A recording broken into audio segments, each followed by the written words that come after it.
Hello everyone, welcome back to the channel. You're watching the Wirral channel. Today we've come out to the Birkenhead Priory that's in Birkenhead, and it's actually one of the oldest buildings in Merseyside. Obviously, being a priory, it was established when they were creating the town, but yeah, I've got to go in there, have a little look around. I did plan on doing another video last weekend in Birkenhead Hamilton Square, but when I got there it was absolutely teeming down, so I didn't want to risk the Osmo Pocket 3 because I know it's not waterproof basically, so I kind of abandoned that video. But I'll go there again one time and have a little look around there because there's a lot of history. It's got the most grade 1 listed buildings in one of the most grade 1 listed buildings outside of London, I think. But yeah, what we'll do is we'll have a little look around here. I'll show you the map and some of the opening times and have a little look around. Nice one. So here we are. I think the street's called Priory Street in Birkenhead. I'm sure if you got Google Maps it'll show you. There we go. So yeah, Priory Street, and there is also parking at the back in Church Street as well if you need it. And they're the opening times. I mean, I've just came here bang on 10 o'clock and they were open, ready to go, so seems like they get the place open prompt, and it was free entry as well, and the parking's free at the back. Got a little map on site. So obviously the Birkenhead Priory was opened or established in 1150 by Herman de Massey. He was a nobleman from the Norman conquest, and I think from what I've read that the Normans kind of set up these priories for like religious favour. So it's a bit of a political move. But yeah, I'll zoom in there so you can have a little read if you need to.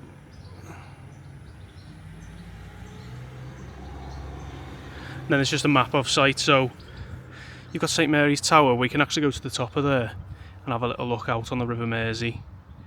We'll have a look around the chapter house and things like that. And I think there's actually a museum as well in this refectory.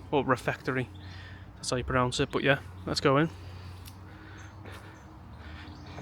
So straight away you can already see how grand and old this building is just through the materials that they've built it. Some of the doors are quite low as well.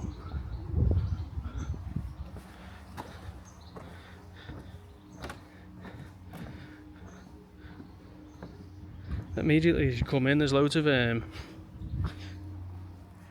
different like stone materials. I don't know if these fell off the walls throughout the years, or off the spires and steeples. I think they just kept them here just so people can see sort of the different history and stuff that's more worn away and fell off. Instead of getting rid of it, they've kept it here. But again, there's not a massive roof on the building, because obviously it was destroyed towards the time of Henry VIII. So it's just a shell of itself now. But you could imagine this was like a great entrance hall to welcome people in. And at one time there would have been stained glass windows.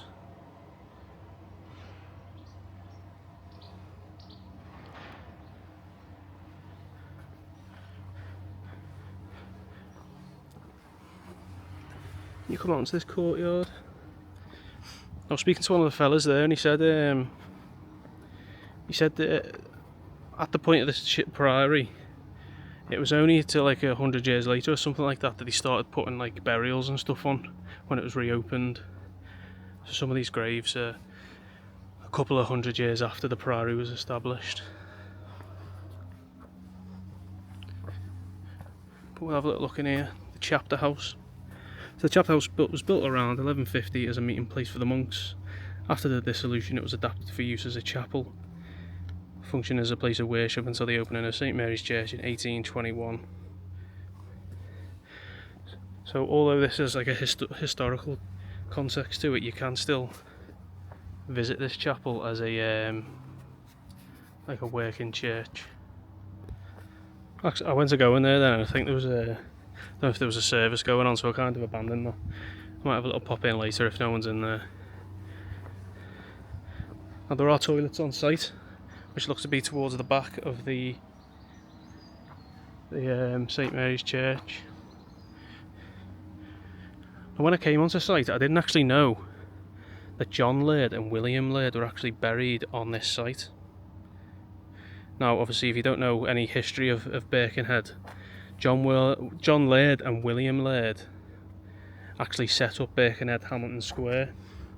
They basically want to establish like a central point that rivaled Edinburgh and London at the time, because obviously seeing the industrial revolution that was going on there, and he wanted to kind of match that, because I think they were Scottish shipbuilders, and they came down here to open up a shipbuilding company on the River Mersey. But I actually didn't know they were buried here, which I only stumbled on. And it says, so John Laird died 29th of October 1874. I can't see when William Laird's death was, but there seems to be a few bodies in here as well. Also Elizabeth, his wife, and Henry Ritchie, the brother of William Laird, as well.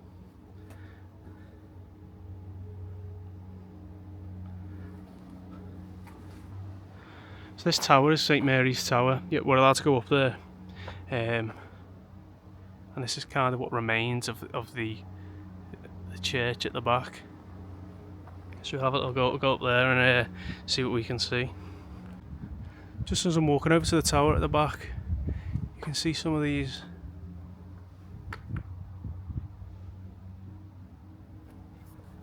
little busts within the wall frame. I wonder if that was a bust of Hemon Damasi. Obviously, there's all intricate details all over. So we are at the front. So St Mary's Tower. It's climbed the 100 steps at the top of St Mary's Tower, designed by Thomas Rickman and completed in 1821. St Mary's Church was built alongside the Priory ruins and served the parish of Birkenhead for over 150 years. In 1975, the tower escaped demolition and now offers a breathtaking views across the River Mersey. Oh, and it's also dedicated as a memorial to the submarine HMS Thetis, which sank in 1939 with the loss of 99 lives.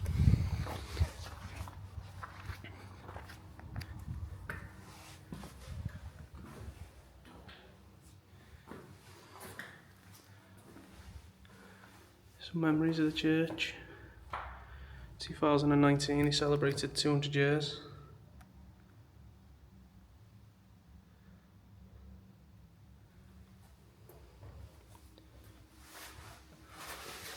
Story of the clock restoration.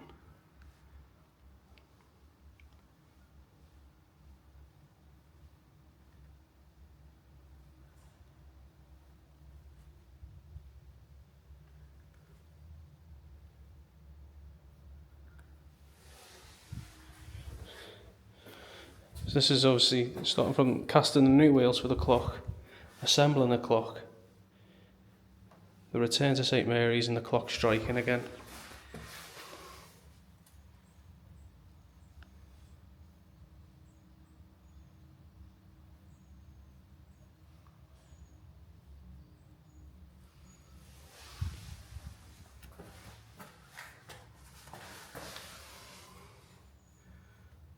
So the clock assembled and firmly secured. The clock weighed 155 kilos.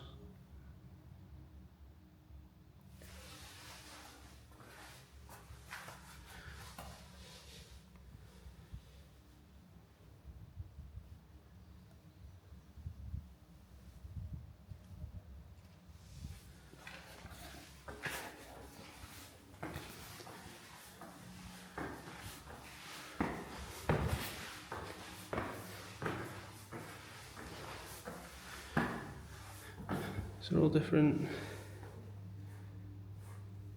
I wonder if these are the men who died in the submarine, maybe.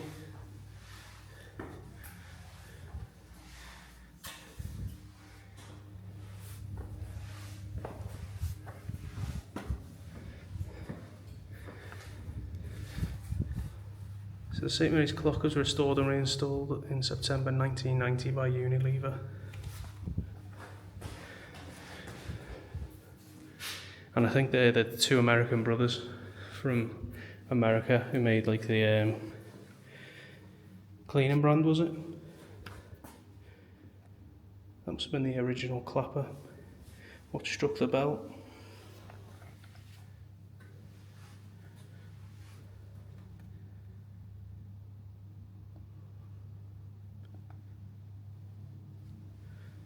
This is HMS Thetis. Better picture here. That sunk.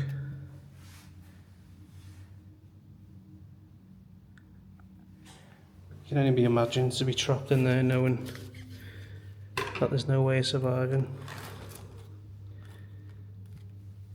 Is that... This must be a timeline of the events. Let's see when the submarine went down.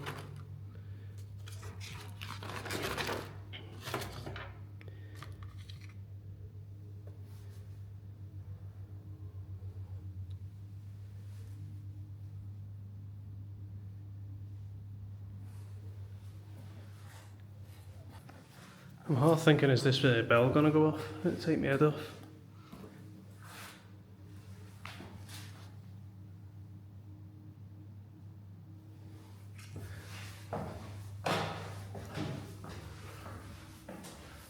Unless it's a non-working clock anymore. See all the mechanical components there.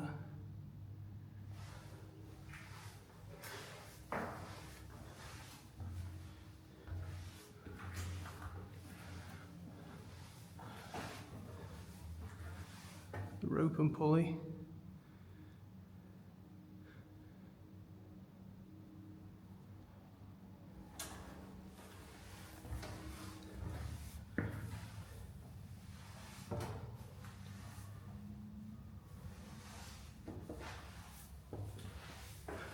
Been knackered when I got up here.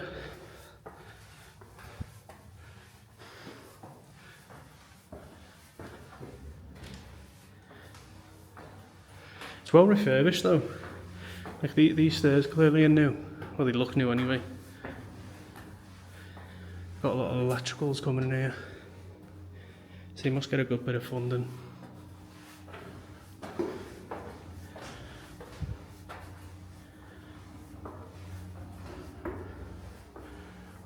At the top now. Jesus, I need a breather.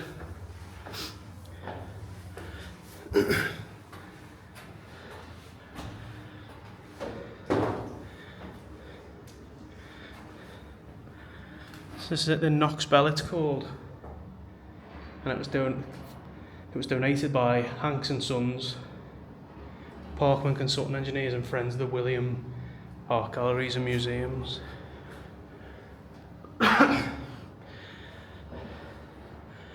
Noticed on like a lot of these sort of bells, there's all like inscriptions, and obviously you got the Liberty Bell as well in America. It must have been etiquette of the time where they'd inscribe a bit of information of who created it, things like that.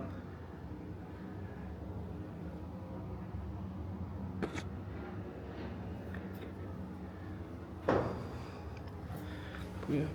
Although I'm not too sure whether it rings. It might do, but it might not do the full chime. It might just ring on the hour.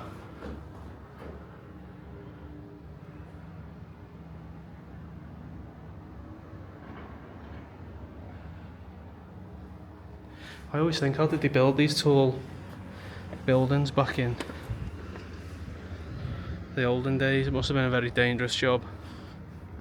But this is the top of the St Mary's Tower.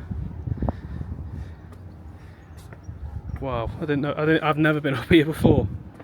I didn't know you get these sort of views. So this next door is a Cammell dockyard. If you know about ships and obviously stuff like that, you'll know these are massive in repair and in restoring the ships for the Royal Navy. They obviously do commercial ships, Stena Line, things like that. Now this was set up by a fellow, I think it was William Laird and John Laird, who we see in the grave of it downstairs, and there was a fellow called Charles Cammell as well, who was another shipbuilder, and that's why it's now called Cammell Lairds. But I think locally, you know, it's a good place to work. I know a lot of people who've worked there, and you know, they get good pensions and things like that. And I was speaking to one of the workers here, and he said that so this dry dock we can see was actually a massive cemetery. And obviously when they bought the land, they had to repatriate the bodies in a local cemetery called Landerkin. And I think there was another one in Liverpool somewhere, but I can't remember what that one was called. And so at the point of digging this up, all the bodies were repatriated, every single one, and there's a load of tombstones up there from that time.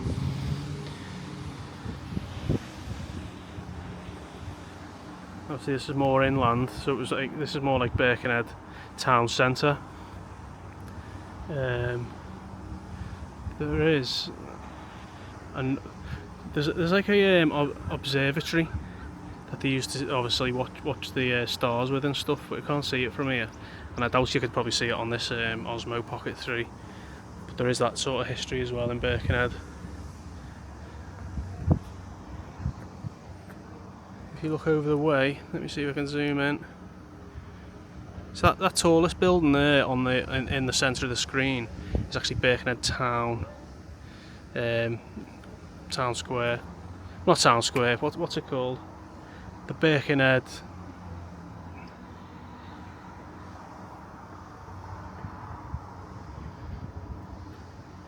It's gone. Birkenhead Town Hall. Got it. That took me a while to get that. That's Birkenhead Town Hall. So that's where I was when it was teeming down the other day. I was going to have a little walk around there, which I'll have another look at. But so that main the clock tower on the top actually burnt down. And had to get rebuilt. Then as you come around,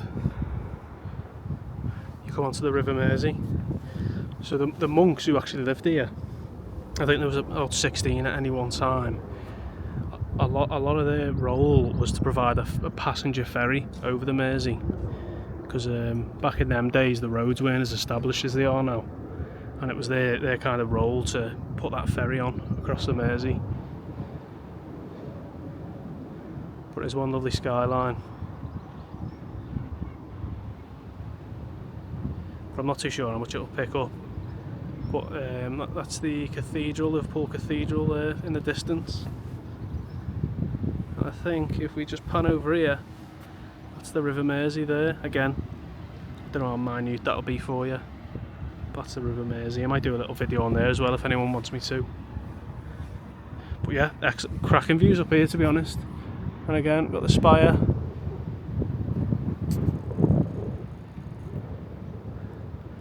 And obviously this building for a long time served as a landmark, because obviously you can probably see it from most places in Wallasey and Birkenhead, depending on what you're standing behind, how high up you are. But yeah, excellent views. I really didn't know that these views were up here. What I'll do is I'll go back down and I'll have a little look around the grounds, and I'll go into the museum as well and take you through there. Right, so we just made it down them stairs, and we just come out to the door and we're just peeling off to the right. As you can see, there's still some grave sites here. So these are people that you must have left on the grounds. I'll just show you where we were. So we were at the top of this tower here.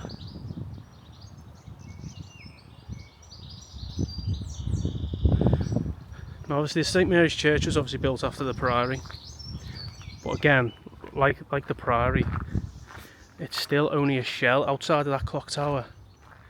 It's only a shell that remains, just through obviously the dissolvement of the churches. So it was obviously went to more Protestant.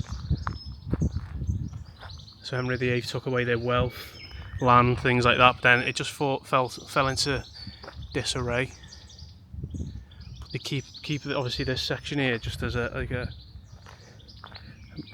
memorial type thing, so you can still see it on as you come round.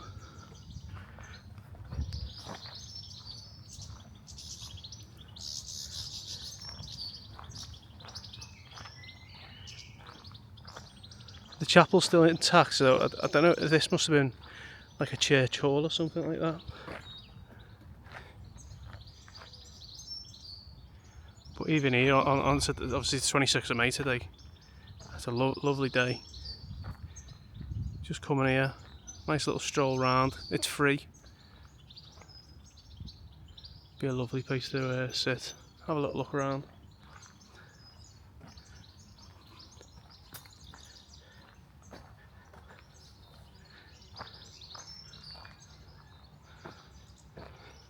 So if you see on the tower as well, you'll see where the brickwork starts to change through the weathering over the years, so that must have been where the original roof height was.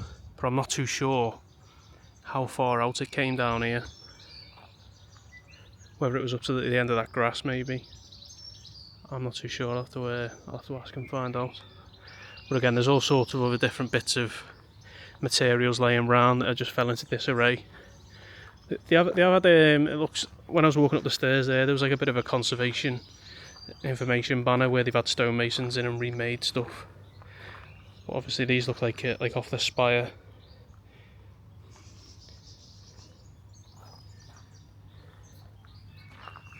Some of these will be easily, what, 500 years old maybe, if not longer. And although they've broken off, some of them are still telling the test of time. You can see the patterns in them as well.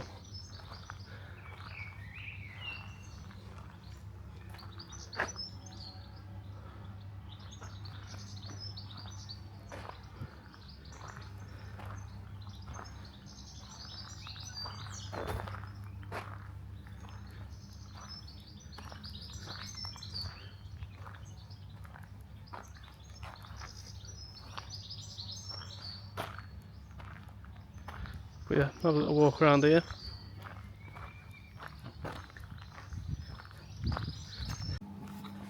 So who's come to use the toilets as well, and they actually do all sorts of different events. This one's next week, the National Greyhound Day. Obviously, as I said before, it's 23rd of May, so if you watch this in the next few days and you've got a greyhound, you're cordially invited to bring your humans along to Birkenhead Priory.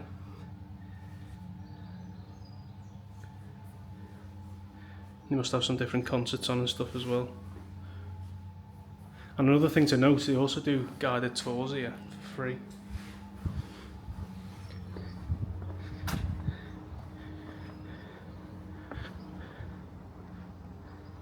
Yeah, I've got him as well. Obviously, they're having a greyhound day and the dog friendly. They've got some drinking bowls up there. So, again, if you've got pets, bring them along. There's a place called the Scriptorium there, but it looks shut. But I think that's where the monks, obviously, they were Benedictine monks, so a lot of their day was prayer, work, silence, and I don't know if they fasted. But sometimes in their work, what they'd do is they'd just like copy out books and stuff like that to preserve them. What we'll do is we're going to have a little walk over to the museum section now and have a little look in there.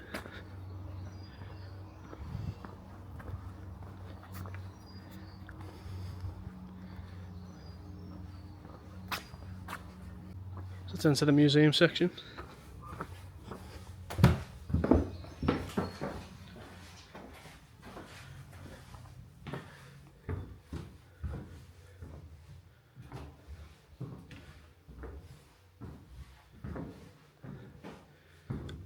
There's all sorts of little artefacts around. Why is that every monk's haircut? Is there a religious connotation that I don't know about, that every monk has his hair like that? Birkenhead Priory was founded as a Benedictine monastery. So I think these monks are obviously known as the Black Monks here, down there. So their robe colour. And there was only over 16 monks at any one time.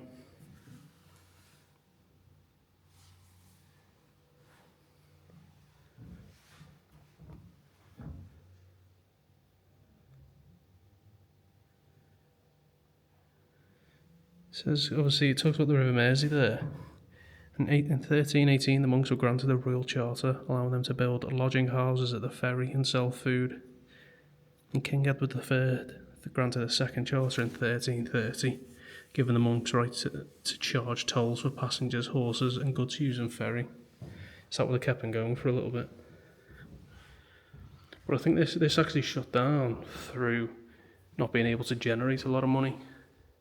I don't know if that was due to like the industrialisation of the place. So the priory reached its final form in the late 14th century. Like all Benedictine monasteries, it was laid out to a defined plan, which suited the spiritual and domestic needs of the monks.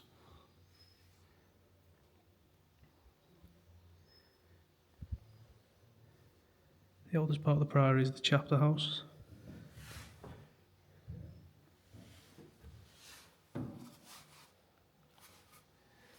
Some of the masons' mark, so when they would have done their work, they would have put their mark on whatever sandstone is to get their wages.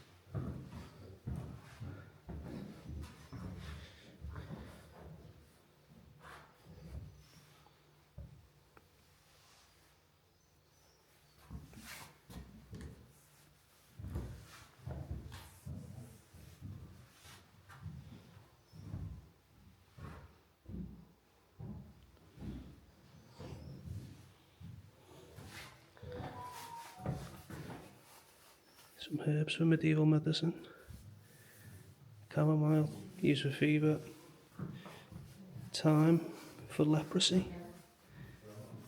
Lavender bites and stings.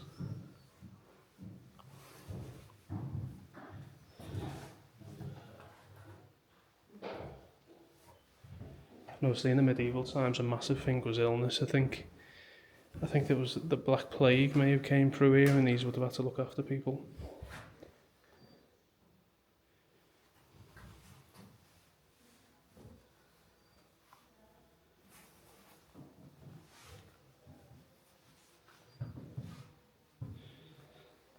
There was a little bit here about Birkenhead in the Triassic period. This image shows pseudosuchians as they leave their tracks in the sand 230 million years ago. And these tracks were found in West Kirby. If you can see that there. So if you've got some kids to come along, there's a bit of an exciting dinosaur feature there.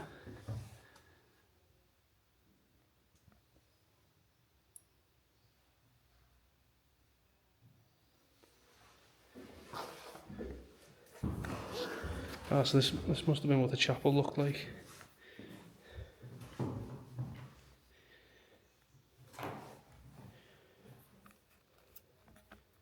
So where are we? So this is the entrance. So that's where we started. This is where we are now.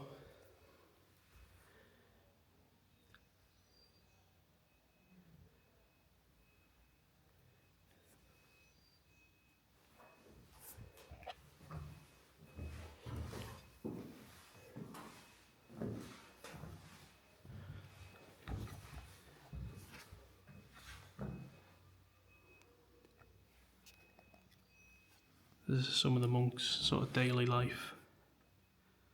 There's a bit of a clock there, so at night time. Matins. What does matins mean? So they start at 2 a.m. Probably just reading scripture. Sleep from 3 till 6. More scripture, light meal, study and prayer. Study and work. So they worked up until 6 p.m. Vespers, I think that's like chants. They had the supper, they had more literature and then sleep. So they only get 6 hours of sleep a day and it's broken up.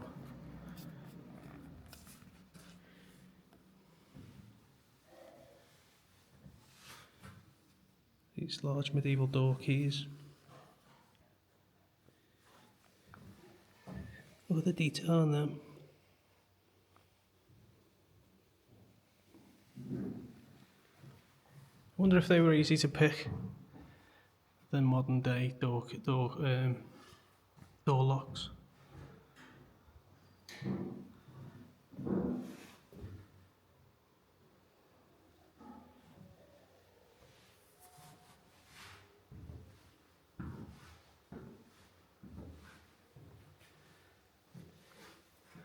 So the monastic community, so they would have all had different roles.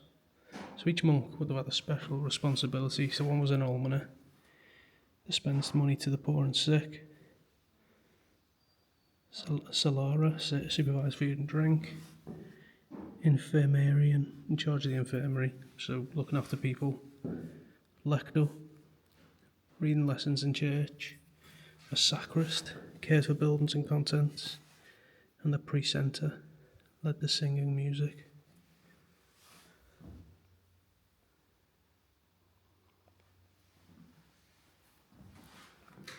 So 1536, 1536, King Henry closed all the smaller monasteries. It says there some of the religious houses resisted closure, or tried to hide their valuable possessions. Birkenhead gave in peacefully. The prior, John Sharp, was awarded a pension of £12 per year, and he and 4 of his monks were sent to work as priests. So they must have been asked to convert. And in 1801, the Birkenhead population was 110 people, and then 100 years later, it was 110,915. So that just shows the growth of the area. It says there, for the next 300 years, the priory buildings gradually decayed. The priory church fell out of use, but the chapter house continued to be used as a chapel. The buildings were further damaged during the English Civil War of the 1640s. Is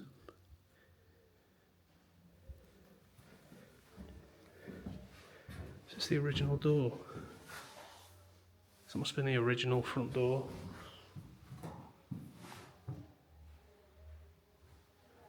Is that wood?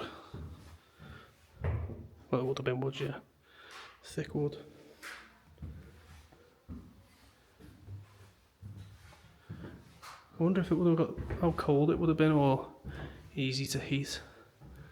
Because they're only small roofs, and I don't know if the original floor must have only stepped down about 6 inches.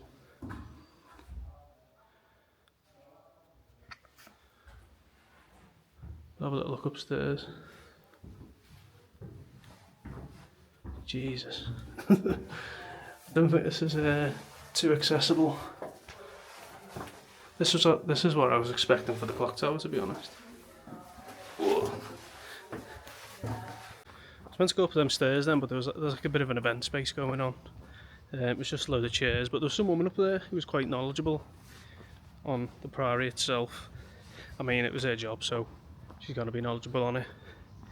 But when we were looking over into Cammell Lairds then, there was like a smaller dock, and she said there was like a during the American Civil War, the Confederates were actually, well, England had a treaty to not kind of supply either side with ships, and there was a ship getting built called, I can't remember what she said it was at first, but it was the Alabama.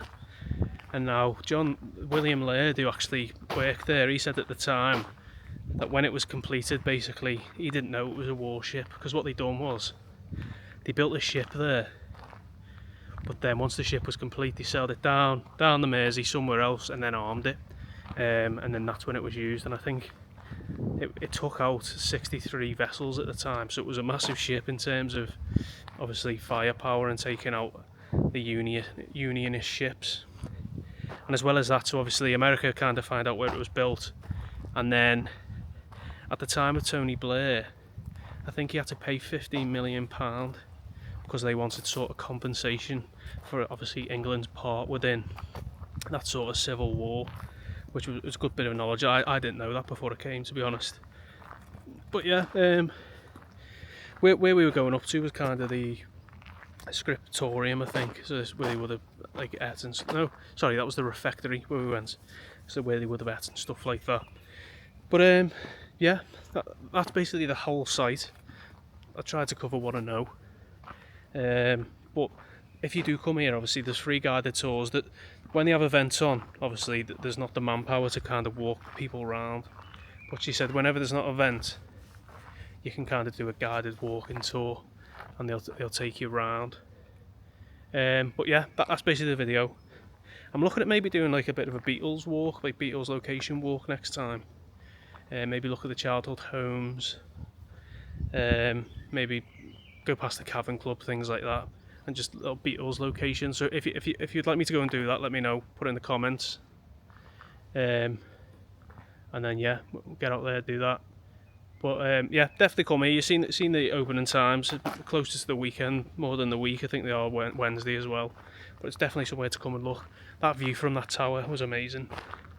And obviously there's a lot of history in the building itself. But yeah, thank you for joining me. I'll see you on the next one.